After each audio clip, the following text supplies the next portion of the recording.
तो and good morning students, स्वागत है आप सभी का आज के नए और एक फ्रेश लेक्चर वीडियो में। देखो, अगर मैं बात करूं क्लास 12 के बोर्ड एग्जाम की, तो आपके क्लास 12 में आप देखोगे तो आपको बोर्ड एग्जाम में आपके पेपर में एक सेक्शन आता है जिसमें आपसे ये पूछता है, रीजन टाइप क्वेश्चन होता है। उसमें ये पूछता है कि व्हाई दिस हैपेंस, ऐसा हुआ तो ऐसा क्यों हुआ, उसके पीछे का रीजन क्या है। तो ये रीजन टाइप के जो क्वेश्चन हैं वो इसी वीडियो में हम लोगों ने 50+ क्वेश्चन उस तरह के ले लिए हैं, राइट। अगर आप ये वीडियो पूरा देख लेते हो तो इसमें आपको इतने सारे क्वेश्चन मतलब इंक्लूडेड हैं इसमें कि इसी में से कोई आपको बोर्ड एग्जाम में देखने को मिलेगा। तो आप इन सारे क्वेश्चन को जो है कि अच्छे से समझिए। चलो फिर स्टार्ट करते हैं आज का वीडियो और देखते हैं फर्स्ट क्वेश्चन। देखो, जैसे फर्स्ट क्वेश्चन ही आपका देखो क्या है। अगर मैं यहाँ पर देखें तो देखो कह रहा है कि why are alcohols more soluble in water than alkanes alkanes of the same molecular weight. ये कह रहा है कि समान आणविक भार वाले एल्केन्स की तुलना में एल्कोहल पानी में अधिक घुलनशील क्यों होते हैं। मतलब एल्कोहल पानी में ज़्यादा घुलनशील होते हैं अगर सेम मॉलिक्यूलर फॉर्मूला का कोई एल्केन है उससे तो ज़्यादा ही। ऐसा क्यों होता है? तो अगर ऐसा क्वेश्चन आपके एग्जाम में आता है तो आप क्या लिख सकते हैं? देखिए, लिख सकते हैं कि alcohols contain hydroxyl OH group which forms a hydrogen bond with water molecule.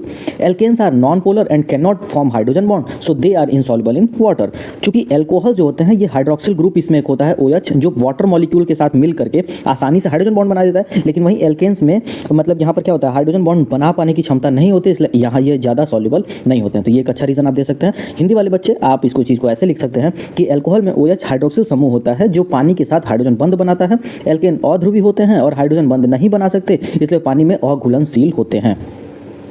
ठीक है, नेक्स्ट क्वेश्चन देखते हैं। क्वेश्चन नंबर सेकंड है हमारे पास। वेट, क्वेश्चन नंबर सेकंड देखो कह रहा है कि why is ethyl alcohol not dried by anhydrous CaCl2।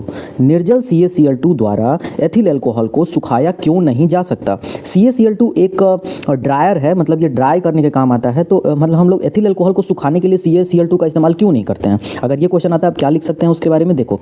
Anhydrous CaCl2 forms a complex with alcohol and dissolved in it.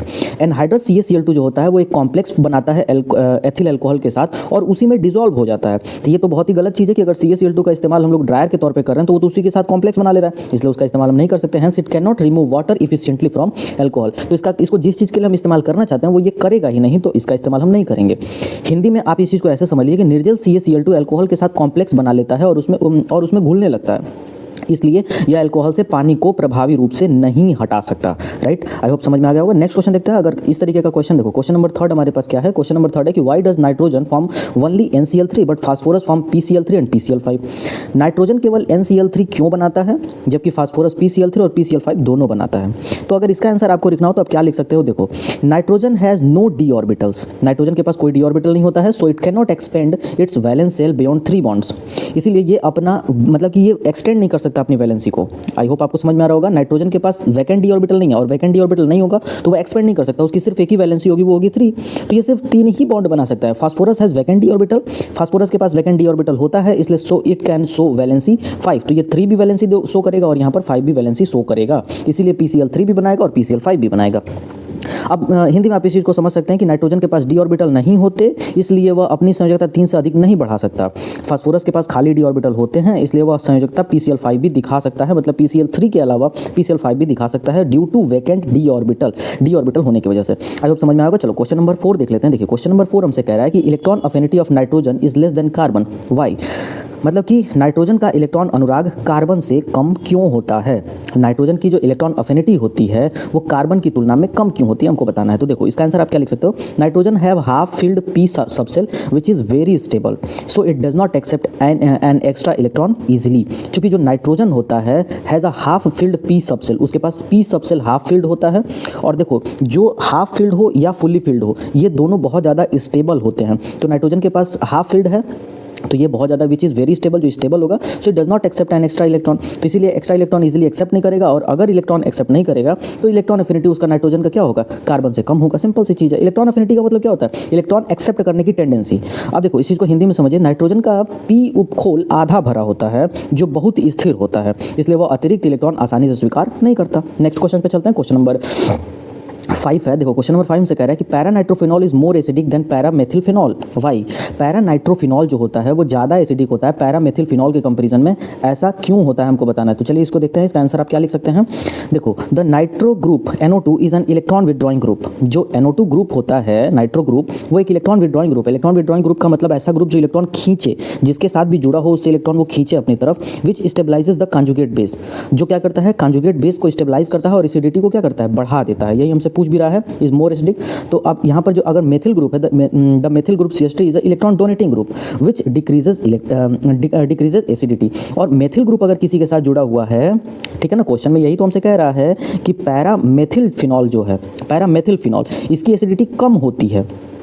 तो ऐसा इसीलिए होता है क्योंकि जो आपका CH3 है ना, मतलब मेथिल ग्रुप अगर कहीं पे लगा रहेगा तो ये इलेक्ट्रॉन डोनेटिंग होता है, और इलेक्ट्रॉन डोनेट करेगा तो वो एसिडिटी को क्या कर देगा, कम कर देगा। इस चीज़ को हिंदी में समझ लेते हैं। देखिए NO2 जो होता है, यहाँ पर देखो NO2 का समूह इलेक्ट्रॉन खींचने वाला होता है, जिससे संयुग्म क्षार स्थिर होता है और अम्लीयता बढ़ती है। जहाँ कहीं भी इलेक्ट्रॉन खींचने वाला ग्रुप लगा होगा वो एसिडिटी को क्या करेगा, बढ़ा देगा। ये सब पॉइंट आपके याद रखने की चीज़ है। CH3 समूह इलेक्ट्रॉन देने वाला है, CH3 समूह इलेक्ट्रॉन डोनेट कर देगा, दे देगा, जो अम्लीयता को कम कर देगा, बेसिसिटी को बढ़ा देगा। कुल मिला के चलो नेक्स्ट क्वेश्चन पे चलते हैं। क्वेश्चन नंबर 6 देखिए, कह रहा है कि silicon shows +4 oxidation state but tin shows both +2 and +4 oxidation state. Why? जो सिलिकॉन होता है वो +4 ऑक्सीडेशन स्टेट शो करता है, लेकिन वहीं पर जो टीन होता है ये 2 ऑक्सीडेशन स्टेट शो करता है, +2 का और +4 का। ऐसा क्यों? अगर ऐसा क्वेश्चन आता है तो आप क्या उसका आंसर देंगे? देखो ये जो मतलब ऑक्सीडेशन स्टेट की अगर बात आएगी ना, वेरिएबल, तो आप d ऑर्बिटल अपने आंसर में शामिल कर देना। d ऑर्बिटल अगर आप लिखते हो तो आप सही जा रहे हो आंसर के लिए। देखो यहाँ पर वही लिखा है कि silicon lakhs d orbital, silicon में d ऑर्बिटल नहीं होता है, so it can only show +4 oxidation state. इसमें d ऑर्बिटल नहीं होता है, इसलिए केवल और केवल +4 का ऑक्सीडेशन स्टेट शो करेगा। और tin has d orbital which allows it to show both +2 and +4 oxidation. जिसके पास भी d orbital, vacant d orbital होगा, वो एक से ज़्यादा मतलब कि वैलेंसी शो कर सकता है। तो ध्यान रखना, ऑक्सीडेशन स्टेट या वैलेंसी बात एक ही है। हिंदी में अगर मैं आपको बताऊं तो सिलिकॉन में d ऑर्बिटल नहीं होते, इसलिए वह केवल +4 अवस्था में दिख सकता है, d ऑर्बिटल नहीं होने के कारण। लेकिन टीन में d ऑर्बिटल मौजूद होता है, इसलिए वह +2 तथा +4 दोनों अवस्थाएं दिखाएगा। तो ये आप एक कॉमन चीज आप नोटिस कर रहे होंगे, ये एग्जाम में आने वाले क्वेश्चन हैं, ध्यान रखिएगा। क्वेश्चन नंबर 7 देखो, कह रहा है कि boiling point of NH3 is higher than PH3। Why? मतलब कि NH3 का जो बॉइलिंग पॉइंट है वो ज़्यादा होता है PH3 की तुलना में। ऐसा क्यों होता है? इसका आंसर आप लिख सकते हो कि NH3 shows strong hydrogen bonding. NH3 में hydrogen bonding, strong hydrogen bonding होती है, इसके वजह से इसका जो बॉइलिंग पॉइंट होता है वो क्या होता है, ज़्यादा होता है। PH3 can not form hydrogen bond, PH3 hydrogen bond मतलब फॉर्म ही नहीं कर सकता, इसलिए उसका बॉइलिंग पॉइंट क्या हो जाएगा, कम हो जाएगा। ध्यान रखना आपको। ये देख लो, तो NH3 में मजबूत हाइड्रोजन बंधन होते हैं, PH3 में हाइड्रोजन बंधन नहीं बना सकता, इसलिए उसका क्वथनांक क्या होता है, कम होता है। आई होप आपको समझ में आ रहा होगा। क्वेश्चन नंबर 8 पे चलते हैं। देखो क्वेश्चन नंबर 8 हमसे कह रहा है कि chloroacetic acid is stronger than acetic acid. Why? Chloroacetic acid ज़्यादा स्ट्रॉन्गर होता है एसिटिक एसिड की तुलना में। ऐसा क्यों होता है? क्लोरोएसिटिक अम्ल एसिटिक अम्ल से अधिक मजबूत होते हैं, क्यों? इसका रीजन अगर आपको लिखना होगा तो आप एग्जाम में क्या लिख सकते हो कि chlorine is an electron withdrawing atom. Chlorine जहाँ पर भी रहेगा वो इलेक्ट्रॉन खींचता रहेगा, जिसके साथ भी जुड़ा रहेगा उसके साथ इलेक्ट्रॉन खींचेगा। It stabilises the conjugate base increasing acidity. तो ये क्या करता है, कॉन्जुगेट बेस को स्टेबलाइज करता है और एसिडिटी को क्या कर देता है, इंक्रीज कर देता है, बढ़ा देता है। और यही हमसे पूछ रहा है कि जो क्लोरोएसिटिक एसिड है वो स्ट्रॉन्गर होता है एसिटिक एसिड से, तो मतलब स्ट्रॉन्गर एसिड होता है। तो यही हमसे कह रहा है कि ये क्यों स्ट्रॉन्गर एसिड होता है। ऐसा इसीलिए क्योंकि इसके पास क्लोरीन जुड़ा होता है। क्लोरोएसिटिक एसिड है तो इसमें क्लोरीन होगा, और क्लोरीन एक विड्रॉइंग ग्रुप होता है, इलेक्ट्रॉन विड्रॉइंग, वो जहाँ पे भी रहेगा वो कॉन्जुगेट बेस को स्टेबलाइज करेगा और एसिडिटी को क्या करेगा, बढ़ा देगा। यही हमसे पूछ रहा था। तो क्लोरीन इलेक्ट्रॉन खींचने वाला परमाणु है जो संयुग्म क्षार को स्थिर करता है और अम्लीयता को क्या असर करता है, बढ़ाता है। तो इस तरह के क्वेश्चन आते हैं तो आप ऐसे आंसर कर सकते हो। नेक्स्ट क्वेश्चन देखते हैं। क्वेश्चन नंबर 9 देखो, कह रहा है कि only xenon forms chemical compounds among inert gases. Why? उदासीन गैसों में केवल जेनान ही यौगिक बनाता है। आप देखते होंगे कि बहुत सारे इनर्ट गैसेज हैं, ठीक है ना, जैसे कि आपका आर्गन हो गया, आपका नियॉन हो गया, ये सारे कभी भी कोई कंपाउंड नहीं बनाते। लेकिन जेनॉन एक ऐसा जो है कि एटम है जो इनर्ट गैस होने के बावजूद भी ये क्या करता है, बॉन्ड बनाता है। ऐसा क्यों? इसके पीछे का रीजन क्या है तो देखो जरा, इस चीज़ को यहाँ पर आप देख लीजिए। देखो, xenon has a large atomic size. Xenon का जो एटॉमिक साइज होता है, मतलब उसका जो एटॉमिक साइज है वो काफ़ी बड़ा है, has large atomic size, low ionisation energy, और उसकी आयनाइजेशन एनर्जी क्या होती है, लो होती है। ये दोनों फैक्टर काम कर रहे हैं। उसका आयनाइजेशन एनर्जी लो है, क्यों भाई? क्योंकि उसका एटॉमिक साइज ज़्यादा है। जिसका एटॉमिक साइज ज़्यादा उसकी ionization energy low, so its electron can be shared to form compound. तो इसका इलेक्ट्रॉन जो है वो शेयर हो जाता है, क्योंकि इतना बड़ा है कि उसको थोड़ा ही हमको जो है कि देना पड़ता है आयनाइजेशन एनर्जी के लिए एनर्जी, और वो टूट जाता है। तो जेनान का परमाणु आकार बड़ा होता है और वो आयनीकरण ऊर्जा कम होती है, इसलिए इलेक्ट्रॉन साझा करके यौगिक बना सकते हैं। आई होप आप समझ गए होंगे। नेक्स्ट क्वेश्चन पे चलते हैं। क्वेश्चन नंबर 10 हमारे पास। देखो, कह रहा है कि HF is a weaker acid than HI। Why? HF जो है हाइड्रोजन फ्लोराइड, हाइड्रोजन आयोडाइड की तुलना में वीकर एसिड होता है, क्यों? और फिर से एसिड का क्वेश्चन आ गया, तो एसिड का क्वेश्चन आ गया तो वहाँ पर क्या बता सकते हो? तो यहाँ पर देखो, आप यहाँ पर इसका आंसर ये लिख सकते हैं कि HF bond is very strong. Hydrogen और फ्लोरीन के बीच का जो बॉन्ड है वो बहुत ज़्यादा स्ट्रॉन्ग है। ऐसा क्यों? क्योंकि इसमें एक बहुत ज़्यादा मोस्ट इलेक्ट्रोनिगेटिव एटम जुड़ा हुआ है। फ्लोरीन एक इलेक्ट्रोनिगेटिव एटम है और ये हाइड्रोजन के साथ जुड़ा हुआ है, तो यहाँ पर जो बॉन्ड का फॉर्मेशन होगा ये बहुत ही स्ट्रॉन्ग होगा। सो HF can not release H+ easily. अब HF का फॉर्मेशन अगर एक बार हो गया तो यहाँ से हाइड्रोजन को बाहर निकालना काफ़ी मुश्किल है, इसको बहुत ज़्यादा एनर्जी देनी पड़ेगी, मतलब इसकी बॉन्ड एनर्जी बहुत ज़्यादा होगी। HI bond is a weak and easily broken. HI के बीच का जो बॉन्ड है वो काफ़ी मतलब कि इजीली ब्रोकन हो जाएगा, उसको ज़्यादा एनर्जी नहीं देना पड़ेगा, कम ही बॉन्ड एनर्जी देने पे वो बॉन्ड टूट जाएगा। सो HI is a stronger acid, इसलिए HI क्या है, एक स्ट्रॉन्गर एसिड है। तो थोड़ा आपको ध्यान रखना है इन चीज़ों को, क्रॉस में भी आप समझते रहिएगा। इस चीज़ को हिंदी में आप कैसे समझ सकते हो कि HF का बंध बहुत मजबूत होता है, इसलिए HF आसानी से H+ नहीं छोड़ता, इसका बॉन्ड स्ट्रॉन्ग होता है। HI का बंध कमजोर होता है और जल्दी टूट जाता है, इसलिए HI अधिक मजबूत अम्ल होता है। नेक्स्ट क्वेश्चन पे चलते हैं। देखो क्वेश्चन नंबर 11, देखो क्वेश्चन नंबर 11 कह रहा है कि H3PO3 phosphorous acid is diprotic acid why. H3PO3 phosphorous अम्ल डाइप्रोटिक अम्ल ऐसा होता है, ऐसा क्यों होता है? अगर ऐसा क्वेश्चन आता है तो आप उसका आंसर क्या लिख सकते हैं? देखो correct, in the structure of H3PO3 only 2 hydrogen atom are attached to oxygen as OH groups, only OH hydrogens are ionizable, so H3PO3 can release only 2 H+ ions making it diprotic. देखो H3PO3 में क्या होता है, only 2 hydrogen atoms are attached to oxygen as OH group, सिर्फ 2 ही hydrogen जो होते हैं वो अटैच होते हैं किससे, ऑक्सीजन से, OH ग्रुप के लिए। So only OH hydrogens are ionisable, so इसलिए केवल OH हाइड्रोजन ही जो होते हैं वो आयोनाइज होते हैं। सो H3PO3 can only 2 H+ ions, तो इसमें रिलीज होने वाले आयंस जो हैं वो भी कितने हैं, सिर्फ 2 ही H+ हैं, और जो कि क्या करते हैं, इसको डाइप्रोटिक बनाते हैं। डाइप्रोटिक का मतलब जहाँ से कितने मतलब हाइड्रोजन आयन बाहर निकलना है, तो यहाँ से 2 निकलते हैं, इसलिए ये डाइप्रोटिक हो जाएगा। ठीक है, थोड़ा अब देखो इस चीज़ को आप हिंदी में देखो कैसे लिख सकते हो, कैसे समझ सकते हो। तो H3PO3 की संरचना में केवल 2 हाइड्रोजन परमाणु OH समूहों से जुड़े होते हैं। केवल 2 हाइड्रोजन परमाणु ही क्या करते हैं, OH समूहों से क्या करते हैं, जुड़े होते हैं। तो केवल OH वाले हाइड्रोजन आयनित होते हैं, और केवल OH वाले ही हाइड्रोजन आयनित भी होंगे। और कितने हाइड्रोजन जुड़े हुए हैं आपके OH से, 2, तो फिर 2 ही तो आयनित भी होंगे। तो वही हमसे कह रहे हैं, इसलिए H3PO3 में केवल 2 H+ आयन दे सकता है, और यह डाइप्रोटिक अम्ल होता है। नेक्स्ट क्वेश्चन चलते हैं। क्वेश्चन नंबर 12 हमारे पास कह रहे हैं एनिलीन डिसॉल्व्स इन HCl वाई। एनिलीन HCl में घुल जाता है, क्यों? अगर ऐसा क्वेश्चन आता है तो क्या लिख सकते हो? देखो aniline is a weak base, aniline एक बहुत ही वीक बेस होता है। It react with HCl to form anilinium chloride which is a water soluble. ये क्या करता है, HCl के साथ जब रिएक्शन करता है तो एक एनिलियम क्लोराइड बनाता है, और ये एनिलियम क्लोराइड जो होता है ये वाटर सॉल्युबल होता है, इसीलिए ये एनिलीन जो है डिसॉल्व हो जाता है HCl के अंदर। ये आपको समझ में आ गया होगा। अब देखो इस चीज़ को, एनिलीन एक कमजोर क्षार है, या HCl से अभिक्रिया करके एनिलियम क्लोराइड बनाता है जो पानी में घुलनशील होता है। क्वेश्चन नंबर 13 हमारे पास देखो कह रहा है कि alkyl amines are stronger bases than ammonia, why? Alkyl amines ammonia से अधिक क्षारीय होते हैं, ऐसा क्यों? तो देखो यहाँ पर अगर इसका आंसर हमको देना हो तो हम क्या दे सकते हैं कि alkyl groups are electron releasing. Alkyl group जहाँ पे भी रहेंगे वो इलेक्ट्रॉन रिलीज करेंगे, और इसी को प्लस आई इफेक्ट भी बोलते हैं। They increase electron density on nitrogen. वो अगर नाइट्रोजन के साथ अटैच होते हैं तो इलेक्ट्रॉन डेंसिटी क्या करेंगे, बढ़ा, नाइट्रोजन पे इलेक्ट्रॉन डेंसिटी बढ़ा देंगे, मतलब वहाँ पे इलेक्ट्रॉन ज़्यादा हो जाएगा नाइट्रोजन पे, making it easier for nitrogen to accept proton. Electron उसके ऊपर ज़्यादा हो गया तो वो अब किसको एक्सेप्ट करना चाहेगा, प्रोटॉन को। सिंपल सी बात है। तो वही यहाँ पर जो है कि लिखा हुआ है कि अगर ऐसा होता है तो so alkyl amines are stronger base, और यही तो एक बेस होता है। बेस क्या कर सकता है, क्या करता है कि जो एक प्रोटॉन को एक्सेप्ट करे, वही कौन है, अच्छा बेस कहलाता है। इसको अगर आपको हिंदी में लिखना हो तो क्या लिख सकते हो, देखो एल्किल समूह इलेक्ट्रॉन देने वाले होते हैं, इसी को प्लस आई प्रभाव भी बोलते हैं। ये नाइट्रोजन पर इलेक्ट्रॉन घनत्व बढ़ाते हैं, जिससे नाइट्रोजन प्रोटॉन आसानी से स्वीकार कर सकते हैं, इसलिए एल्किल एमीन्स अधिक मजबूत क्षार होते हैं। ये आपका अच्छा एक आंसर होगा। नेक्स्ट क्वेश्चन पे चलते हैं। क्वेश्चन नंबर 14 हमारे पास कह रहा है कि methyl amine is more basic than aniline. Methyl amine aniline से अधिक क्षारीय क्यों है?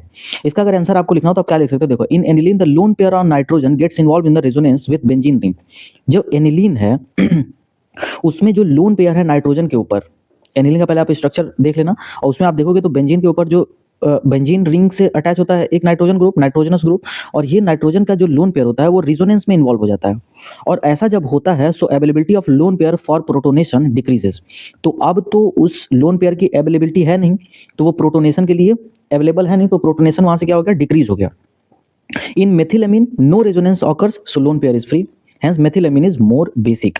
तो ये एक रीजन है कि मेथिल एमीन जो है वो मोर बेसिक होता है। और एक और रीजन है, देखो मेथिल ग्रुप जहां पर भी अटैच है, एथिल या मेथिल, ये इलेक्ट्रॉन जो है कि क्या करेंगे, इलेक्ट्रॉन का सप्लाई करेंगे, तो रेजोनेंस में जो है कि यहाँ पर कोई इनकी जरूरत नहीं पड़ेगी, राइट। तो इस कंडीशन में जो है कि लोन पेयर फ्री रहेगा, और वहाँ पर जो है कि ये मोर बेसिक होगा।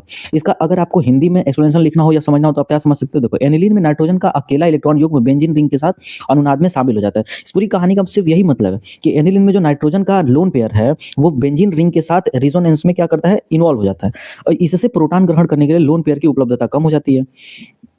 मेथिलेमिन में अनुनाद नहीं होता, इसलिए लोन पेयर पूरी तरह उपलब्ध रहता है, इसलिए मेथिलेमिन अधिक क्षारीय है।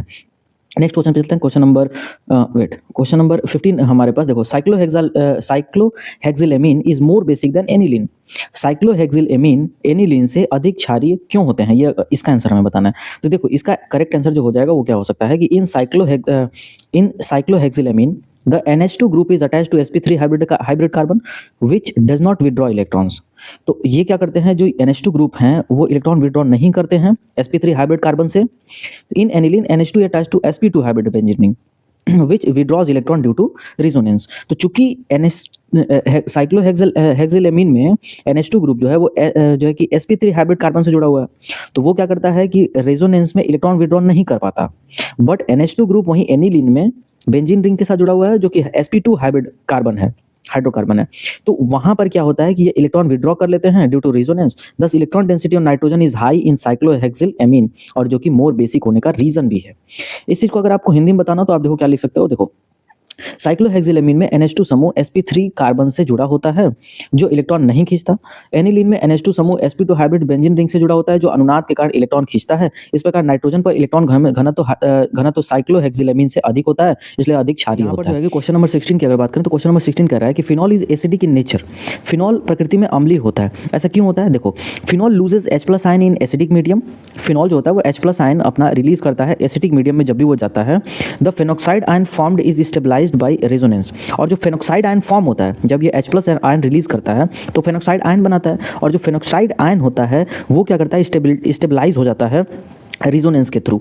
Hence phenol is acidic. तो इस तरीके से हम कह सकते हैं कि फिनॉल जो होता है वो एसिडिक नेचर का होता है। Alcohol form hydrogen bond with water and dissolves but they do not release H+ ion easily. देखो OH एल्कोहल्स में क्या होता है कि वो हाइड्रोजन बॉन्ड फॉर्म करते हैं वाटर के साथ, लेकिन वो H+ आयन इजीली जो है कि क्या करते हैं, रिमूव नहीं कर पाते, जो है कि रिलीज नहीं कर पाते। So therefore alcohols are neutral. और यही हमसे पूछ भी रहा है कि फिनॉल जो होते हैं वो एसिडिक नेचर के क्यों होते हैं, एल्कोहल ऐसा नहीं होते हैं, राइट। देखो आपको पता होगा कि फिनॉल में क्या होता है, OH ही ग्रुप है बट वो एक बेंजीन रिंग के साथ होता है, ये फिनॉल है। तो और OH जो होता है ये आपका जो है कि एसिडिक नेचर का नहीं होता, लेकिन फिनॉल एसिडिक नेचर का होता है। तो इस चीज़ को अगर आप हिंदी में समझना चाहें तो देखो क्या लिख सकते हैं यहाँ पे, देखो फिनॉल अम्लीय माध्यम में अपना H+ आयन खो देता है।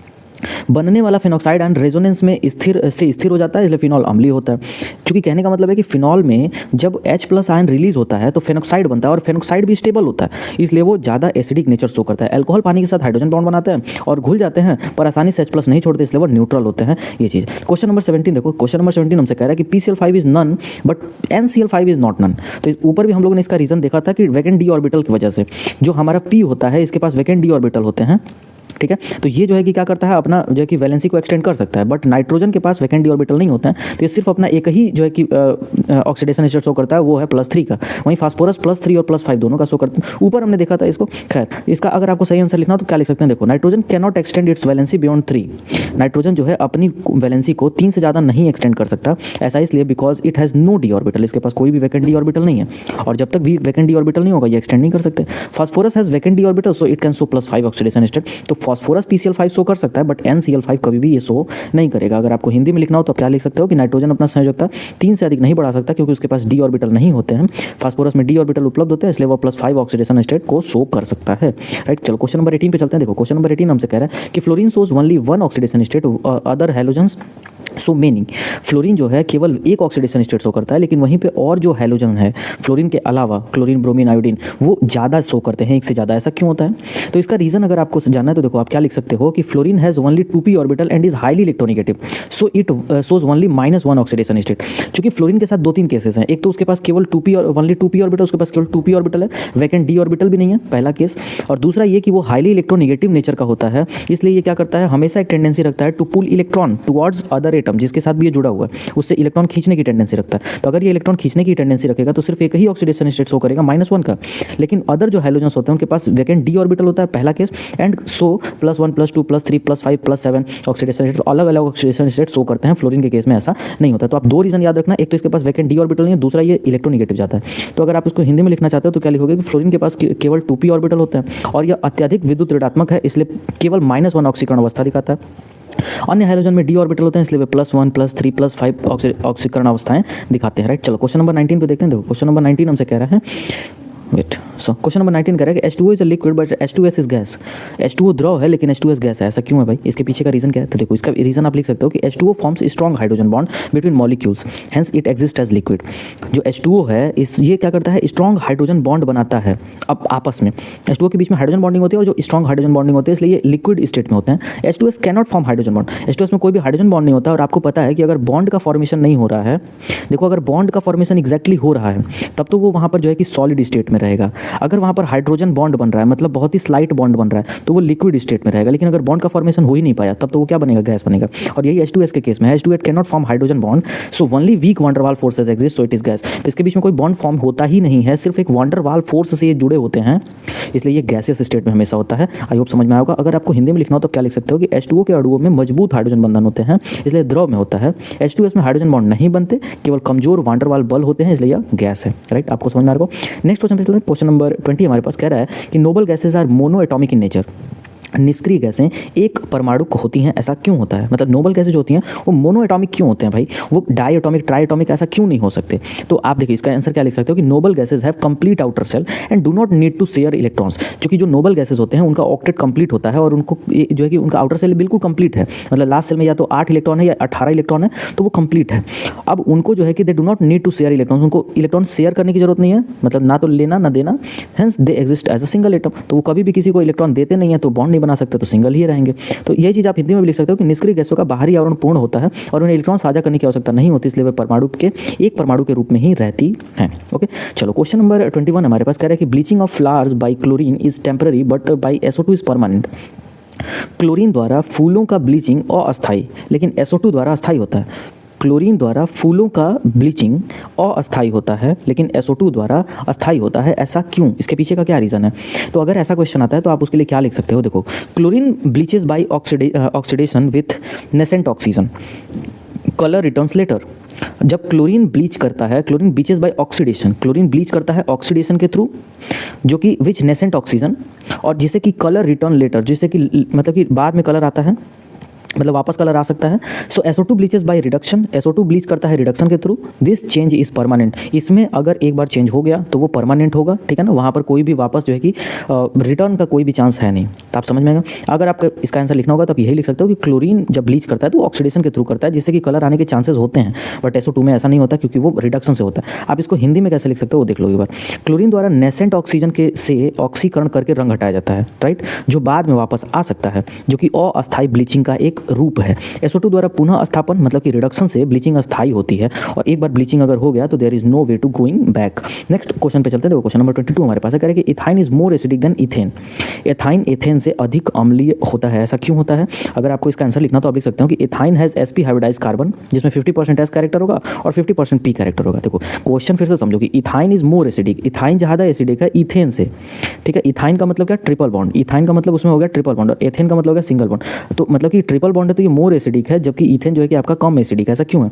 तो वही हमसे कह रहा है कि ethyne has sp hybridize carbon, मतलब उसमें 50% S कैरेक्टर होगा और 50% P कैरेक्टर होगा, which stabilises the negative charge more, जो क्या कर सकता है? स्टेबलाइज कर सकता है, मतलब बैलेंस कर सकता है नेगेटिव चार्ज को, हेंस मोर एसिडिक देन इथेन। इथेन में चूंकि sp3 हाइब्रिडाइजेशन है तो वो वहाँ पर जो है कि स्टेबलाइजेशन कम होगा, जबकि स्टेबलाइजेशन सबसे ज़्यादा किसमें होगा? इथाइन में होगा, राइट। हिंदी में आप इसको कैसे लिख सकते हो? देखो, इथाइन में sp संस्करण मतलब 50% S कैरेक्टर होता है, जो ऋण आवेश को अधिक स्थिर करता है, सो इसलिए यह एथेन sp3 अधिक अम्लीय है, राइट। नेक्स्ट क्वेश्चन पे चलते हैं। क्वेश्चन नंबर 23 है। देखो कह रहा है कि lower aldehydes are more soluble in water. निम्न सदस्य के लोअर मेंबर्स के जो एल्डिहाइड होते हैं वो पानी में अघुलनशील होते हैं, ऐसा क्यों होता है? देखो अगर आपको इसका आंसर लिख सकते हो कि because lower aldehydes can form hydrogen bond with water. Lower aldehyde जो होते हैं वो हाइड्रोजन के साथ वाटर के साथ हाइड्रोजन बॉन्डिंग शो करते हैं, जिसके वजह से ये क्या करते हैं? ज़्यादा सॉल्युबल होते हैं वाटर के अंदर। वाटर के अंदर वही सॉल्युबल होगा। इसको अगर आप चाहें तो हिंदी में भी लिख सकते हैं, क्योंकि छोटे एल्डिहाइड जल के अणुओं से हाइड्रोजन बॉन्ड बना सकते हैं। क्वेश्चन नंबर 24 पे चलते हैं। तो क्वेश्चन नंबर 24 हमसे कह रहा है कि Meta aminophenol is stronger then ortho aminophenol. Meta aminophenol ortho aminophenol से अधिक अम्लीय होते हैं, ऐसा क्यों होता है? मतलब मेटा पोजीशन पे अगर एमीन ग्रुप है तो वो ज़्यादा अम्लीय होगा इन कंपैरिजन टू अगर ऑर्थो ग्रुप है। तो इसके पीछे का अगर रीज़न आपको लिखना हो तो आप अगेन फिर से वही लिख सकते हो कि यहाँ पर जो है कि नाइट्रोजन ग्रुप है और उस पोजीशन पे वो ज़्यादा देख लेते हैं। देखो NH2 is an electron releasing group. NH2 group अगर कहीं पर भी जुड़ा हो तो इलेक्ट्रॉन रिलीज करना है उसको, इलेक्ट्रॉन रिलीज करेगा। In ortho and para positions its plus R effect is stronger and decreases acidity. Ortho और पैरा पोजिशन पे इसका जो प्लस आर इफेक्ट है वो ज़्यादा दिखाई देगा। यहाँ पर प्लस आर का मतलब होता है कि इलेक्ट्रॉन रिलीज करने का जो इफेक्ट है जो स्ट्रॉन्गर होगा एंड डिक्रीजेज एसिडिटी, और अगर उसको प्लस आर ज़्यादा दिखा रहा है मतलब एसिडिटी को क्या करेगा, डिक्रीज करेगा। In meta positions plus R effect is negligible, लेकिन वही मेटा पोजिशन पर ऑर्थो और पैरा पे ये सबसे ज़्यादा होगा, लेकिन वही मेटा पे ये बिल्कुल नहीं होता और कम के बराबर होता है। For meta aminophenol is more acidic, तो इसलिए मेटा अमीनोफिनॉल एसिडिक नेचर का होता है। तो आपको ध्यान रखना है कि ऑर्थो और पैरा पोजीशन पे ये जो इफेक्ट होगा ये कम शो होगा, लेकिन मेटा पर ये इफेक्ट ज़्यादा शो होता है। इसको आप चाहो तो हिंदी में भी लिख सकते हो कि NH2 इलेक्ट्रॉन देने वाला समूह है, ऑर्थो और पैरा स्थिति पर इसका प्लस आर प्रभाव अधिक होता है, जिससे अम्लीयता कम होती है। मेटा स्थिति पर प्लस आर प्रभाव बहुत कम होता है, इसलिए मेटा एमिनोफिनॉल अधिक अम्लीय होते हैं। नेक्स्ट क्वेश्चन पे चलते हैं। क्वेश्चन नंबर 25 हमारे पास कह रहे हैं कि alcohols act as weak base, alcohols कमजोर क्षार के रूप में कार्य करते हैं, ऐसा क्यों है। तो अगर आपको ऐसा लिखना है तो इसका आंसर तो आप लिख सकते हो कि alkyl groups is electron releasing and increases electron density on oxygen.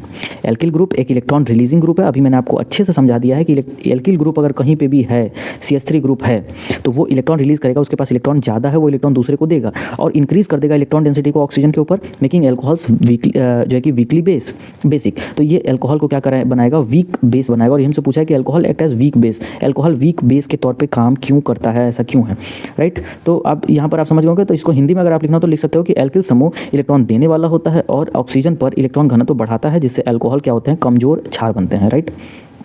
Okay sir, next question number 26 देखो यहाँ पर कह रहा है कि alkyl amines are stronger bases than ammonia and aryl amines. Alkyl amine ammonia और एरिल अमाइन से अधिक क्षारीय होते हैं। अब ऐसा क्यों होता है, तो अगेन अगर आपको ये सारा पैटर्न समझ में आ रहा होगा तो आप ये समझ रहे होगे कि क्षार और उसका कॉन्सेप्ट क्या है हाइड्रोजन बॉन्ड का। देखो alkyl group releases electrons, alkyl group electron release करेंगे, increase electron density on nitrogen. अगर इलेक्ट्रॉन रिलीज करते हैं तो वो इलेक्ट्रॉन डेंसिटी बढ़ जाएगा और जो कि स्ट्रॉन्गर बेस होंगे। तो यही एक मोटा मोटी यही कॉन्सेप्ट है, इसको याद रख लो। और आप अगर एसिडिटी का क्वेश्चन आता है तो उसमें ये चीज़ आप लिख सकते हो। एरिल एमीन्स है minus are effect of benzene. Aryl amines अगर हैं तो वहाँ पर वो माइनस आर इफेक्ट शो करेंगे। माइनस आर का मतलब इलेक्ट्रॉन खींच रहे हो किसी से, इलेक्ट्रॉन डेंसिटी डिक्रीज करेंगे और वीकर बेस हो जाएंगे, सिंपल। तो आप ये लाइन याद रख लो बिल्कुल। अगर हिंदी में लिख रहे हो तो आप लिख सकते हो कि एल्किल समूह इलेक्ट्रॉन देते हैं, नाइट्रोजन पर इलेक्ट्रॉन घनत्व तो बढ़ता है और जिससे वो क्या बनते हैं, मजबूत क्षार बनते हैं। वहीं एरिल अमाइन में बेंजीन का माइनस आर प्रभाव होता है, इलेक्ट्रॉन घनत्व तो कम होता है, जिससे वो कमजोर क्षार होते हैं, सिंपल। चलो नेक्स्ट क्वेश्चन पे चलते हैं। क्वेश्चन नंबर 27 हमारे पास कह रहा है कि in contrast to arenes aliphatic hydrocarbons do not undergo nitration easily. Arenes की तुलना में एलिफैटिक हाइड्रोकार्बन आसानी से नाइट्रेशन नहीं करते।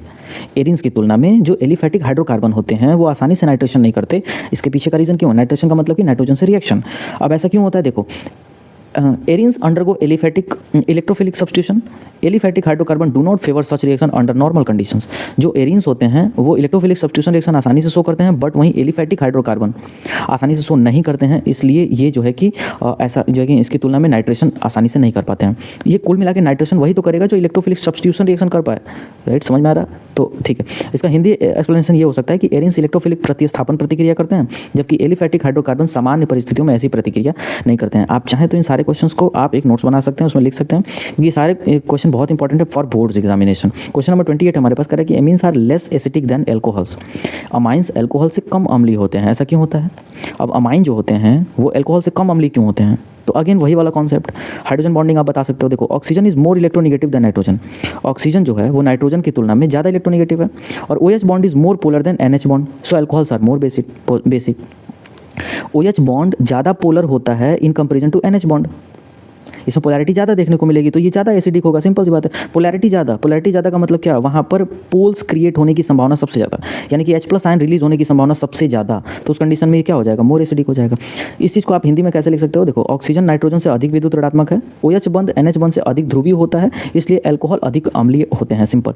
नेक्स्ट क्वेश्चन पे चलते हैं। क्वेश्चन नंबर 29 हमारे पास कह रहा है कि aliphatic amines are stronger bases than aromatic amines. Aliphatic amine aromatic amine से अधिक क्षारीय होते हैं, ऐसा क्यों है? अगेन एसिडिटी और बेसिसिटी पे ही ज़्यादा क्वेश्चन है। इसको आप क्या लिख सकते हो कि in aromatic amines the NH2 electron pair is involve in resonance. Aromatic amines के अंदर जो NH2 ग्रुप है, एमीन का मतलब क्या है? NH2 ग्रुप किसी एक बेंजीन रिंग से जुड़ा होगा, तो electron pair is involve in resonance, electron density decrease. अगर रेजोनेंस में आपका इलेक्ट्रॉन पेयर इन्वॉल्व हो रहा है तो मतलब वहाँ पर क्या हो रहा है? इलेक्ट्रॉन डेंसिटी क्या हो रही है? डिक्रीज हो रही है, तो वो वीक बेस कहलाएगा। इलेक्ट्रॉन डेंसिटी डिक्रीज का मतलब वीक बेस, ठीक है। इस चीज़ को आप जो है कि वाइस वर्सा करके समझ लेना। In aliphatic amines electron density on nitrogen is high, चूंकि एलिफैटिक है तो उसके पास ज़्यादा है इलेक्ट्रॉन डेंसिटी तो वो एक स्ट्रॉन्गर बेस के तौर पे जाना जाएगा, ठीक है। जिसके पास इलेक्ट्रॉन ज़्यादा वो स्ट्रॉन्ग बेस। इस चीज़ को हिंदी में लिख सकते हो कि एरोमेटिक अमाइन में NH2 का इलेक्ट्रॉन युग्म रेजोनेंस में भाग लेता है, इलेक्ट्रॉन घनत्व तो कम होता है इसलिए कमजोर क्षार है। एलिफेटिक अमाइन में नाइट्रोजन पर इलेक्ट्रॉन घनत्व तो अधिक होता है इसलिए मजबूत क्षार है। क्षार मजबूत वही होगा जिसके पास देने के लिए इलेक्ट्रॉन होगा, तो जो उसको इलेक्ट्रॉन प्रोवाइड करेगा वो सबसे अच्छा। चलो नेक्स्ट क्वेश्चन पे चलते हैं। क्वेश्चन नंबर 30 हमारे पास कह रहा है कि sulphur forms SF6 but not SCl6। Sulphur SF6 तो बना सकता है लेकिन SCl6 नहीं बना सकता। ऐसा क्यों भाई? फ्लोरीन के पास भी जो है कि वैकेंट एक ही ऑर्बिटल से वो कर सकता है और इसके पास भी जो है कि एक इलेक्ट्रॉन होता है। ऐसा क्यों है कि वो ये नहीं बना सकता? चलो इसका रीजन अगर आपको लिखना होगा तो क्या लिख सकते हैं? देखो, fluorine is a very small and very highly electronegative, so 6 fluorine atom can easily surround sulphur. Fluorine जो होता है वो काफ़ी छोटा होता है, इसकी जो एटॉमिक रेडियस होता है, इसका एटॉमिक साइज होता है वो काफ़ी कम होता है और ये हाईली इलेक्ट्रोनेगेटिव एलिमेंट है। सो 6 fluorine atom can easily surround sulphur, right. Sulphur जो है आसानी से, देखो एस सल्फर क्या है ना कि मतलब ये 6 फ्लोरीन को आसानी से जोड़ सकता है। ऐसा क्यों? क्योंकि फ्लोरीन का साइज भी छोटा है और ये इलेक्ट्रोनेगेटिव भी ज़्यादा है तो ये जोड़ सकता है। लेकिन chlorine is larger in size, chlorine का साइज ज़्यादा बड़ा है in comparison to fluorine. So 6 Cl atom can not fit around sulphur, तो सल्फर का साइज खुद ही बड़ा है तो वो 6 क्लोरीन को अगर फिट ही नहीं कर पाएगा फिर वहाँ पर इलेक्ट्रॉन डेंसिटी और ये सब का कॉन्सेप्ट आ जाएगा। So therefore SCl6 is not formed, SCl6 कभी बन ही नहीं सकता, ठीक है ना। तो इस चीज़ को देखो यहाँ पर, तो फ्लोरीन बहुत छोटा और अत्यधिक विद्युत ऋणात्मक होता है इसलिए 6 फ्लोरीन परमाणु आसानी से सल्फर को घेर लेते हैं। क्लोरीन आकार में बड़ा होता है इसलिए 6 क्लोरीन परमाणु सल्फर के चारों ओर फिट नहीं हो पाते इसलिए SCl6 नहीं बनता। आई होप आपको समझ में आएगा। क्वेश्चन नंबर 31 पे चलते हैं। तो क्वेश्चन नंबर 31 कह रहा है कि concentrated HNO3 is stored in aluminium vessel, right. सांद्र HNO3 को एल्युमिनियम पात्र में रखा जाता है, ऐसा क्यों है? तो अगर आपको इसका आंसर लिखना है तो आप लिख सकते हो, देखो, concentrated nitric acid react with aluminium and forms a protective layer of aluminium oxide. Concentrated nitric acid जो है वो रिएक्ट करता है एल्यूमिनियम से और एक प्रोटेक्टिव लेयर फॉर्म करता है एल्यूमिनियम ऑक्साइड का, Al2O3 का। This prevents further reaction so acid can be safely stored. तो इस तरीके से जो है कि बाकी के जो एसिड्स हैं वो सेफ जो है कि उसमें रह लेते हैं। तो एक ऑक्साइड एल्यूमिनियम ऑक्साइड बना लेता है, ये आपको याद रखना है। सांद्र नाइट्रिक अम्ल एल्युमिनिया से अभिक्रिया कर एल्यूमिनियम ऑक्साइड Al2O3 की सुरक्षात्मक परत बनाता है। यह आगे की प्रतिक्रिया को रोक देता है और यह जो है कि जिससे कि अम्ल जो है कि सुरक्षित हो जाता है, राइट। चलो क्वेश्चन नंबर 32 देखते हैं। क्वेश्चन नंबर 32 हमसे कह रहा है कि silver is good conductor of electricity. ऐसा क्यों है भाई? सबसे अच्छा कोई अगर कंडक्टर है तो वो सिल्वर ही है। ऐसा क्यों? इसके पीछे का रीज़न क्या है देख लो। Silver has a highest electrical conductivity due to low ionisation energy and free electrons. Silver has highest electrical conductivity due to low ionisation energy. इसकी जो आयनाइजेशन एनर्जी है वो बहुत लो है, बहुत ही कम है। थोड़ा सा ही एनर्जी अगर इसको हम देते हैं तो ये आयनाइज हो जाता है। एंड फ्री इलेक्ट्रॉन्स इसके पास सबसे ज़्यादा होते हैं इसलिए ये अच्छा से इलेक्ट्रिसिटी को भी कंडक्ट कर देता है। हिंदी में आप इसको लिख सकते हो कि चांदी की आयनीकरण ऊर्जा कम होती है, इसमें मुक्त इलेक्ट्रॉन अधिक होते हैं इसलिए यह विद्युत की अच्छी का अच्छा चालक है, राइट। नेक्स्ट क्वेश्चन पे चलते हैं। क्वेश्चन नंबर 33 हमारे पास कह रहा है कि benzene does not react with bromine like ethylene. Benzene ethylene की तरह ब्रोमीन से अभिक्रिया नहीं करता। कुल मिला के बेंजीन ब्रोमीन से अभिक्रिया क्यों नहीं करता है हमको बताना है। तो देखो, benzene has delocalised pi electron over 6 carbon atoms making it stable. Benzene के पास डीलोकलाइज्ड कार्बन पाई इलेक्ट्रॉन्स हैं और जो कि क्या करते हैं मतलब सारे कार्बन एटम पे, और जिससे कि ये क्या होता है कि स्टेबल रेजोनेंस स्ट्रक्चर देता है benzene. So bromine does not react unless a catalyst is present. तो ब्रोमीन उससे रिएक्ट ही नहीं कर पाता क्योंकि वहाँ पर रेजोनेंस है, और रेजोनेंस में कोई और से वो बॉन्ड क्यों बनाएगा जब वो अपने आप के ही रेजोनेंस में स्टेबल है। तो इसीलिए ब्रोमीन रिएक्ट नहीं करता जब तक कि उसको कोई एक कैटालिस्ट नहीं मिल जाता, राइट। तो आप यहाँ पर इसका आंसर यही दे देंगे कि बेंजीन में पाई इलेक्ट्रॉन 6 कार्बन परमाणु में फैलकर स्थिरता देते हैं, इसलिए ब्रोमीन अभिक्रिया नहीं करता जब तक कि उत्प्रेरक उपस्थित ना हो। नेक्स्ट क्वेश्चन पे चलते हैं। क्वेश्चन नंबर 34 हमारे पास कह रहा है कि dipole moment of NH3 is greater then NF3। NH3 का जो डाइपोल मोमेंट होता है वो NF3 के तुलना में ज़्यादा होता है। ऐसा क्यों? इसके पीछे का रीज़न क्या है देखो, लिख सकते हो कि इन NH3 N पुल्स इलेक्ट्रॉन्स, मतलब कि nitrogen pulls electron towards itself, so lone pair and bond dipoles add up. NH3 में क्या होता है कि नाइट्रोजन जो है वो इलेक्ट्रॉन पुल करता है हाइड्रोजन से अपनी तरफ, so lone pair and bond dipoles add up. So इसमें क्या होता है कि मतलब कि लोन पेयर और बॉन्ड डाइपोल्स इसमें ऐड होते हैं। In NF3 bond dipoles opposes to the lone pair directions reducing dipole moment. NF3 में प्रॉब्लम क्या है कि फ्लोरीन अपना इलेक्ट्रॉन देगा नहीं और नाइट्रोजन उससे इलेक्ट्रॉन ले नहीं पाएगा, तो एक तरीके से अपोज होने लगता है। सो वहाँ पर डाइपोल मोमेंट जो है कि कम हो जाएगा। देखो, जब कभी भी ज़्यादा हायर इलेक्ट्रोनेगेटिव जो है या अगर एलिमेंट आपसे जुड़ा हुआ है तो आपका डाइपोल मोमेंट हमेशा ही कम होगा, राइट। तो इस चीज़ को हिंदी में भी समझ लो कि NH3 में नाइट्रोजन इलेक्ट्रॉन अपनी ओर खींचता है, इसलिए लोन पेयर और बॉन्ड डाइपोल एक ही दिशा में होते हैं। NF3 में बॉन्ड डाइपोल लोन पेयर की दिशा के विपरीत होते हैं, इसलिए डाइपोल मोमेंट कम होता है, राइट। तो देखते हैं अपना क्वेश्चन नंबर 35। देखो, क्वेश्चन नंबर 35 से कह रहा है कि H2S is a reducing agent but SO2 act as both oxidizing and reducing agent. H2S अपचायक है, लेकिन SO2 आक्सीकारक और अपचायक दोनों है। ऐसा क्यों होता है, इसके पीछे का रीजन क्या है? तो देखो, आप इसका रीजन लिख सकते हो कि जो सल्फर होता है H2S में, उसके पास -2 ऑक्सीडेशन स्टेट होता है। उसका ऑक्सीडेशन स्टेट क्या होता है? -2 का, and can only loose electrons. -2 का ऑक्सीडेशन स्टेट है, इसका मतलब क्या हुआ कि वो केवल इलेक्ट्रॉन लूज कर सकता है, राइट। रिड्यूसिंग एजेंट, तो वो एक रिड्यूसिंग एजेंट की तरह काम करेगा। रिड्यूसिंग एजेंट वही कहलाते हैं। सल्फर इन SO2 में जो सल्फर है वो कौन से स्टेट में है? ऑक्सीडेशन स्टेट +4 के ऑक्सीडेशन स्टेट में है। Can gain or lose electron, तो ये +4 का जो ऑक्सीडेशन स्टेट होता है, ये एक ऐसा कंडीशन है जिसमें या तो ये 4 इलेक्ट्रॉन गेन करके अपना ऑक्टेट पूरा कर ले, या तो चाहे तो अपना ये 4 इलेक्ट्रॉन लूज करके अपना ऑक्टेट पूरा कर ले। तो यहाँ पर इसके पास दोनों ही कंडीशन मौजूद हैं। तो ये रीजन है यहाँ पर, ठीक है ना। तो आपको ध्यान रखना है कि इसको हिंदी में आप क्या बता सकते हो कि H2S में सल्फर -2 अवस्था में होता है, तो यहाँ पर वो केवल इलेक्ट्रॉन दे सकता है और ये अपचायक के तौर पे यहाँ पर देखा जाएगा। लेकिन SO2 में सल्फर +4 अवस्था में होता है, इलेक्ट्रॉन दे या ले सकता है, आक्सीकारक और अपचायक दोनों के तौर पे ये जो है कि यूज होगा। ओके, सो देखते हैं यहाँ पर। देखो, क्वेश्चन नंबर 36 हमारे पास कि diamond is a bad conductor but graphite is a good conductor. देखो, हीरा जो होता है वो खराब चालक होता है, जबकि ग्रेफाइट एक अच्छा चालक होता है। इसके पीछे का रीजन क्या है? देखो, दोनों ही कार्बन के ही अपर रूप हैं, लेकिन ऐसा होता है। इसके पीछे रीजन देखो क्या हम दे सकते हैं कि diamond has 4 covalent bonds and no free electron. Diamond के पास 4 कोवेलेंट बॉन्ड होता है। डायमंड में जो स्ट्रक्चर होता है वो क्या करता है कि 4 कोवेलेंट बॉन्ड ऑलरेडी बना के रखता है, उसके पास कोई फ्री इलेक्ट्रॉन भी नहीं होते हैं, तो वो कोई भी कंडक्टेंस अब क्रिएट नहीं कर सकता क्योंकि उसके पास कोई फ्री इलेक्ट्रॉन नहीं है। लेकिन ग्रेफाइट की बात करें तो graphite has free delocalised electron and good conductor. Graphite जो है वो उसके पास फ्री इलेक्ट्रॉन्स हैं जो कि डीलोकलाइज्ड इलेक्ट्रॉन है, और आसानी से वो इलेक्ट्रिसिटी या फिर हीट किसी भी चीज को कंडक्ट कर सकते हैं, राइट। तो अब यहाँ पर आप इस चीज को हिंदी में बता सकते हैं कि हीरे में 4 सहसंयोजक बंद होते हैं और मुक्त इलेक्ट्रॉन नहीं होते हैं, इसलिए वो चालक नहीं है। बाकी ग्रेफाइट में मुक्त इलेक्ट्रॉन होते हैं, इसलिए ये अच्छा चालक है। तो ये रीजंस आप अपने दिमाग में रखो, ये सारे बोर्ड एग्जाम में आपके काम आने वाले हैं। नेक्स्ट क्वेश्चन देखते हैं, question number 37। Aqueous solution of alcohol does not conduct electricity. Alcohol का जलीय विलयन विद्युत प्रवाहित नहीं करता, राइट। एल्कोहल का जो एक्वस सॉल्यूशन होता है वो इलेक्ट्रिसिटी कंडक्ट नहीं करता है। ऐसा क्यों होता है? इसके पीछे का जो रीजन है वो आप दे सकते हो कि alcohols are covalent and do not ionize in water.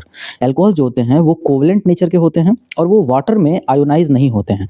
मतलब आयनाइज नहीं होगा तो उनमें आयंस नहीं क्रिएट होगा, और आयंस अगर क्रिएट नहीं होता है तो वो कंडक्टिविटी भी शो नहीं करेंगे। तो आपको ध्यान रखना है कि जो एल्कोहल होता है वो वाटर के अपने एक्वस सॉल्यूशन में कोई भी इलेक्ट्रिसिटी कंडक्ट नहीं करता है, राइट, क्योंकि वो अपने आयंस में ही नहीं टूट पाता है वहां। एल्कोहल सहसंयोजक होते हैं और पानी में आयनित नहीं होते हैं, राइट। देखो, तो ये इनके पीछे रीजन है, और आयन न होने से इनके अंदर विद्युत चालकता नहीं होती है, राइट। नेक्स्ट क्वेश्चन देखते हैं, क्वेश्चन नंबर 38 हमारे पास कह रहा है कि nitrogen molecule is less reactive. Nitrogen अणु कम अभिक्रियाशील होता है, इसके पीछे का रीजन क्या है? तो इसके पीछे का रीजन हम ये बता सकते हैं कि nitrogen has strong triple bond, यानी नाइट्रोजन के बीच में ट्रिपल बॉन्ड जो होता है with very high bond energy making it inert. देखो, सबसे पहली बात तो ये कि नाइट्रोजन मॉलिक्यूल जो होते हैं, देखो नाइट्रोजन मॉलिक्यूल का मतलब क्या है? नाइट्रोजन के 2 एटम आपस में जुड़े हुए हैं, और नाइट्रोजन के बीच में आप सभी लोगों को पता है कि कौन सा बॉन्ड होता है? तो ट्रिपल बॉन्ड होता है। इनके बीच में 3 बॉन्ड होते हैं। तो अगर इनके बीच में ट्रिपल बॉन्ड है तो ये पूरी तरीके से सेटिस्फाइड है, तभी ये ट्रिपल बॉन्ड क्रिएट किए हैं। तो अगर ऐसा इनके बीच में है और वो स्ट्रॉन्ग ट्रिपल बॉन्ड है तो इनके पास बॉन्ड एनर्जी भी ज़्यादा है, उसको तोड़ने में ज़्यादा एनर्जी खर्च करना पड़ेगा, इसलिए ये इनर्ट नेचर के हो जाता है। उसके बाद ये बॉन्ड नहीं बनाते किसी से। हिंदी में आप बता सकते हो कि नाइट्रोजन में अत्यधिक मजबूत त्रिबंध नाइट्रोजन ट्रिपल बॉन्ड नाइट्रोजन होता है, जिसकी ऊर्जा बहुत अधिक होती है, इसलिए यह कम अभिक्रियाशील होता है, राइट। नेक्स्ट क्वेश्चन देखते हैं, क्वेश्चन नंबर 39। देखो, क्वेश्चन नंबर 39 हमारे पास कि diethyl ether does not react with sodium. Diethyl ether sodium से अभिक्रिया नहीं करता। इसके पीछे का रीजन क्या है? तो इसके पीछे का रीजन ये हो सकता है कि diethyl ether has no active hydrogen and no ionic functional group, so sodium can not react with it. देखो, फिर से आप इस चीज को समझ लो कि डाईएथिल ईथर जो है वो रिएक्ट नहीं करता सोडियम के साथ। इसके पीछे का रीजन यही है कि diethyl ether has no active hydrogen. Diethyl ether के पास कोई भी एक्टिव हाइड्रोजन नहीं है, and no ionic functional group, और कोई भी आयनिक फंक्शनल ग्रुप भी नहीं है, जिसकी वजह से ये सोडियम के साथ कोई भी रिएक्शन शो नहीं करता है, राइट। हिंदी में अगर इस चीज को समझना चाहें तो डाईएथिल ईथर में सक्रिय हाइड्रोजन या आयनिक समूह नहीं होता, इसलिए सोडियम इससे अभिक्रिया नहीं कर पाता है, राइट। नेक्स्ट क्वेश्चन पे चलते हैं। क्वेश्चन नंबर 40 हमारे पास कह रहा है कि ozone is a strong oxidizing agent. Ozone एक प्रबल आक्सीकारक है। इसके पीछे का रीजन क्या है? देखो, ozone decomposes on heating with nascent oxygen which is highly reactive and oxidizing. Ozone जो होता है वो डिकम्पोज होता है कब? जब हम उसको हीट करते हैं। जब हमको उसको हीट करते हैं तो मतलब कि ये डिकम्पोज होता है टू गिव नेसेंट ऑक्सीजन, और जब हीट होता है तो ये हमको नेसेंट ऑक्सीजन देता है which is highly reactive and oxidizing. तो जो आपको नेसेंट ऑक्सीजन मिलता है वो हाईली रिएक्टिव होता है और हाईली ऑक्सीडाइजिंग होता है, और यही हमसे पूछ रहा है कि ozone is a strong oxidizing agent, ऐसा क्यों है, राइट। तो आपको समझ में आ रहा हो। अब देखो, यहाँ पर इसको हिंदी में एक्सप्लेन कर सकते हो कि ओजोन गर्म करने पर नेसेंट ऑक्सीजन देता है जो अत्यधिक अभिक्रियाशील व प्रबल आक्सीकारक होता है, राइट। नेक्स्ट क्वेश्चन देखते हैं, क्वेश्चन नंबर 41 है, देखो कह रहा है कि ammonia is a ligand, why? Ammonia एक लिगेंड होता है, ऐसा क्यों? इसके पीछे का क्या रीजन है ये हमको बताना है। देखो, ammonia has a lone pair of electron on nitrogen which can be donated to metals, forms coordinate bond. देखो, लिगेंड वो होते हैं जिनके पास एक लोन पेयर हो डोनेट करने के लिए। तो डोनेट करने के लिए अगर लोन पेयर है तो उसको हम क्या कहेंगे? लिगेंड कहेंगे। और यही हमसे पूछ रहा है कि अमोनिया लिगेंड क्यों है? तो अमोनिया लिगेंड इसलिए है क्योंकि नाइट्रोजन के ऊपर एक लोन पेयर है जिसको वो आसानी से डोनेट कर सकता है, राइट? अमोनिया के ऊपर एक लोन पेयर होता है, मतलब तो वही उस लोन पेयर को डोनेट कर सकता है, इसीलिए वो क्या है? लिगेंड है, सिंपल। तो यहाँ पर हिंदी में भी इस चीज को देख लो कि अमोनिया के नाइट्रोजन पर लोन पेयर होता है जो धातुओं को दान दे सकता है, सहसंयोजक समन्वय बंध बनते हैं इससे। नेक्स्ट क्वेश्चन नंबर 42 हमारे पास कह रहा है कि phosphine has lower boiling point than ammonia. Phosphine का क्वथनांक अमोनिया से कम क्यों है, हमको ये बताना है। तो आप ये देखो, क्वथनांक पे जो आपका बॉइलिंग पॉइंट होता है, इस पे आप क्या लिख सकते हो? Ammonia forms strong hydrogen bond. Ammonia बहुत ही स्ट्रॉन्ग हाइड्रोजन बॉन्ड फॉर्म करता है, फॉस्फीन डज नॉट। फॉस्फीन के पास कोई भी हाइड्रोजन बॉन्ड नहीं होता है। अब जो स्ट्रॉन्ग हाइड्रोजन बॉन्ड फॉर्म करेगा उसका बॉइलिंग पॉइंट भी तो ज्यादा हो जाएगा। So phosphine has lower boiling point, तो फॉस्फीन का बॉइलिंग पॉइंट लोअर हो जाता है, कम हो जाता है। वहीं अमोनिया का बॉइलिंग पॉइंट क्या हो जाता है? ज्यादा हो जाता है, राइट? ऐसा इसीलिए क्योंकि हाइड्रोजन बॉन्ड जो फॉर्म करेगा उसके बॉन्ड को तोड़ने में हमको ज्यादा बॉइलिंग टेम्परेचर देना पड़ेगा, ज्यादा बॉइलिंग एनर्जी देनी पड़ेगी, उसका बॉइलिंग पॉइंट अपने आप ज्यादा हो जाएगा। ठीक है, चलो क्वेश्चन नंबर 43 देखते हैं। क्वेश्चन नंबर 43 हमसे कह रहा है कि SiF4 is known but SiCl4 is not. SiF4 देखने को मिलता है, ऐसा बॉन्ड क्रिएट होता है, लेकिन SiCl4 जैसा कोई बॉन्ड क्रिएट नहीं होता है। इसके पीछे का क्या रीजन है ये हमको बताना है। तो आप इसका रीजन देखो क्या दे सकते हो कि fluorine forms stable SiF bond. जो आपका फ्लोरीन है वो SiF बॉन्ड बना सकता है, chloride does not form equally stable bonds, दस SiF4 exist but SiCl2 not. इसके पीछे का रीजन आप एक और दे सकते हो कि अभी ऊपर आपने देखा कि फ्लोरीन जो होता है वो इलेक्ट्रोनेगेटिव ज्यादा होता है और इसका साइज भी छोटा होता है। इस तरीके से आप ये बता सकते हो कि ये इजीली किसी के साथ भी बॉन्ड बनाने के लिए फेवरेबल कंडीशन में होता है। तो ये आप बता सकते हो कि SiF4 फेवरेबल है, लेकिन SiCl2 फेवरेबल नहीं होगा ड्यू टू आयनिक साइज। यहाँ पर आप बता देखो, इसका हिंदी बता रहा है कि फ्लोरीन स्थिर SiF बॉन्ड बनाता है जबकि क्लोरीन उतने स्थिर बॉन्ड नहीं बना पाता। SiF4 बनाता है, SiCl2 नहीं बनाता। तो काफी इजी चीज यहाँ पर दे दिया है क्योंकि इसका रीजन ऊपर भी दे दिया था। आप चाहो तो वो रीजन भी यहाँ पर दे सकते हो। क्वेश्चन नंबर 44 देखिए, यहाँ पर कह रहा है कि transition element show variable oxidation state why. संक्रमण तत्व विभिन्न ऑक्सीकरण अवस्थाएं क्यों दिखाते हैं, राइट? ट्रांजिशन एलिमेंट्स मतलब एक से ज्यादा ऑक्सीडेशन स्टेट क्यों शो करते हैं? तो आप लिख सकते हो कि because they have partially field n-1 d orbitals which can participate in bonding. आप ये बता सकते हो कि जो d ऑर्बिटल्स होती हैं उनके पास n-1 d ऑर्बिटल जो होता है वो पार्शियली फिल्ड होता है, कम हाफ फिल्ड होता है, या मतलब कि जो है कि उसके पास जो है कि अनपेयर्ड इलेक्ट्रॉन की संख्या ज़्यादा होती है जो वो एक्सपेंड कर सकता है पार्टिसिपेट करने के लिए बॉन्डिंग में। तो उसके पास एक से ज़्यादा होता है, इसलिए वो वेरिएबल ऑक्सीडेशन स्टेट शो कर सकते हैं। वही चीज़ यहाँ पर भी, तो क्योंकि इनमें n-1 d ऑर्बिटल आंशिक रूप से भरे होते हैं और बंध बनाने में ये भाग लेते हैं, दैट्स व्हाई। नेक्स्ट क्वेश्चन पे चलते हैं। क्वेश्चन नंबर 45 है, कह रहा है कि bond angle of NH3 is greater then PH3, why? Bond angle जो है NH3 का वो ज्यादा होता है इन कंपैरिजन टू PH3। ऐसा क्यों है ये हमको बताना है। तो देखो, इसका रीजन आप यहाँ पर दे सकते हो कि nitrogen is more electronegative, stronger repulsion between lone pair and bond pair and larger bond angle.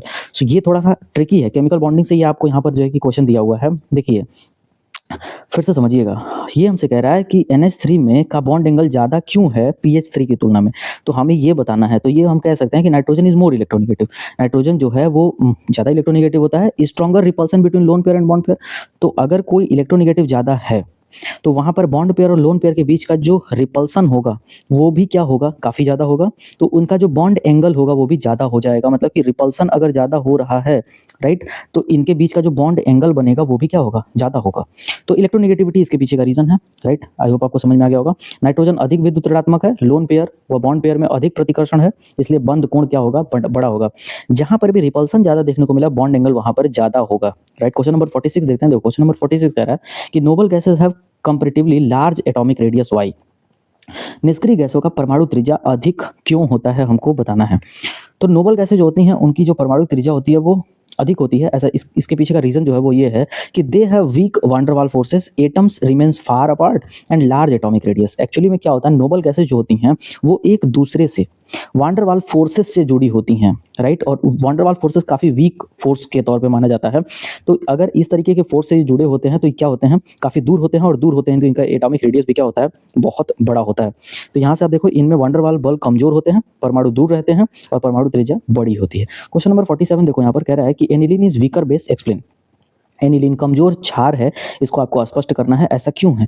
तो ये क्वेश्चन रिपीटेड है, मुझे लग रहा है ऊपर भी ये क्वेश्चन आ चुका है। देखो, in aniline NH2 lone pair participate in resonance with benzene ring, electron density decreases और इसलिए वीक्यूएस। ये क्वेश्चन रिपीटेड है, इसके ऊपर भी ये क्वेश्चन आ चुका था। क्यों भाई ऐसा क्यों होता है? क्योंकि एनिलीन में जो NH2 है वो उसका जो लोन पेयर है, NH2 का जो लोन पेयर है वो पार्टिसिपेट करता है बेंजीन के साथ रेजोनेंस में, और इसके वजह से इलेक्ट्रॉन डेंसिटी क्या होती है, डिक्रीज हो जाती है। और इलेक्ट्रॉन डेंसिटी अगर डिक्रीज होती है तो वो वीक बेस के तौर पे मतलब कहा जाएगा।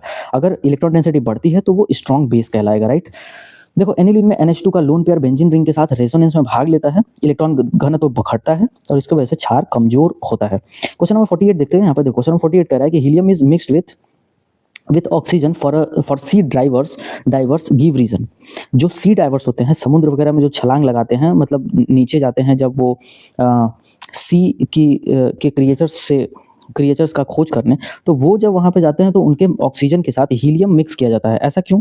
तो देखो, इसके पीछे का रीज़न आप ये दे सकते हो। ये फर्स्ट चैप्टर में ये जो है कि रीज़न आपको मिलेगा कि helium prevent nitrogen narcosis and allows proper breathing at high pressure under water.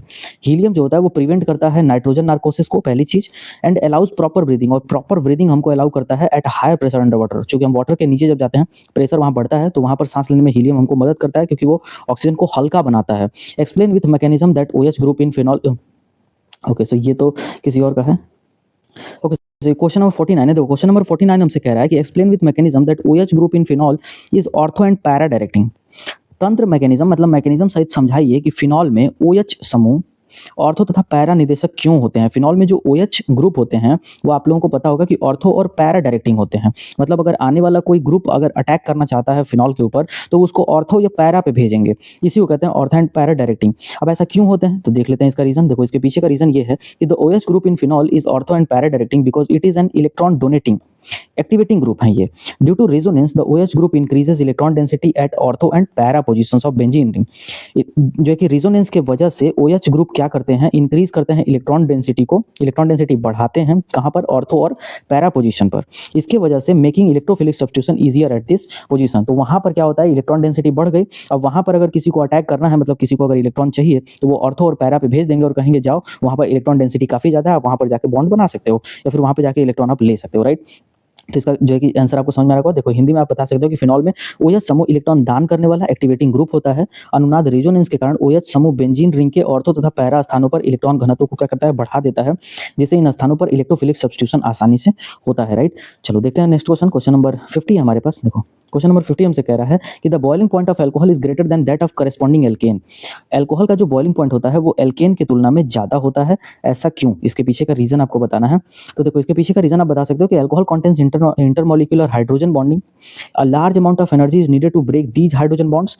Alcohols में अल्कोहल जो होता है वो इंटरमॉलिक्यूलर एक हाइड्रोजन बॉन्डिंग क्रिएट करता है, और ऐसे हाइड्रोजन बॉन्डिंग को तोड़ने के लिए आपको बहुत ज्यादा एनर्जी की जरूरत पड़ती है। Therefore the boiling point of alcohol is higher than corresponding alkanes which do not have hydrogen bonding. इसलिए अगर आपको अल्कोहल का बॉन्ड तोड़ना है तो हाइड्रोजन बॉन्ड को तोड़ना पड़ेगा, और उसके लिए आपको बहुत ज्यादा जो है कि एनर्जी देना पड़ेगा, और वही एनर्जी उसके बॉइलिंग पॉइंट को क्या करता है, बढ़ा देता है, राइट।